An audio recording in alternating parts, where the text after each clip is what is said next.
खूनी गुड़िया और भयानक जिन की डरावनी कहानी। रात के अंधेरे में एक सुनसान गांव में एक पुराना और खंडहर जैसा दिखने वाला घर था। उस घर के बारे में कहा जाता था कि वहां कोई भी एक रात नहीं बिता सकता। लोग कहते थे कि उस घर में एक खूनी गुड़िया और एक भयानक जिन का साया है। शुरुआत। गांव के एक लड़के अर्जुन ने इस कहानी को अफवाह समझा। उसे यकीन था कि डर केवल मन का वहम है। दोस्तों के सामने खुद को बहादुर साबित करने के लिए उसने उस खंडहर में रात बिताने का फैसला किया। अर्जुन के पास एक टॉर्च और मोबाइल था। रात के 12 बजे जब पूरा गांव गहरी नींद में था, अर्जुन खंडहर के पास पहुंचा। वह जैसे ही अंदर घुसा, एक अजीब सी ठंडक महसूस हुई। कमरे की दीवारों पर अजीब से निशान बने हुए थे और वहां एक कोने में धूल से ढकी एक पुरानी गुड़िया रखी थी। खूनी गुड़िया का डरावना खेल।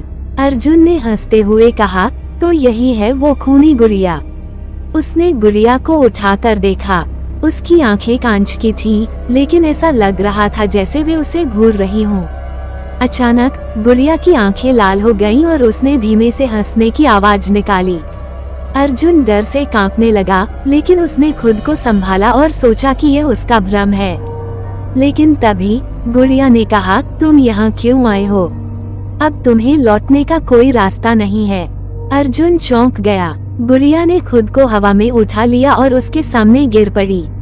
अब कमरे की हर चीज हिलने लगी। जिन का भयानक आगमन। अर्जुन भागने की कोशिश कर रहा था, लेकिन तभी कमरे का दरवाजा अपने आप बंद हो गया। एक गहरी और डरावनी आवाज पूरे कमरे में गूंजने लगी, तुमने मेरी गुड़िया को छुआ, अब तुम्हारा अंत निकट है। वो आवाज एक भयानक जिन की थी, जो अचानक कमरे में प्रकट हो गया।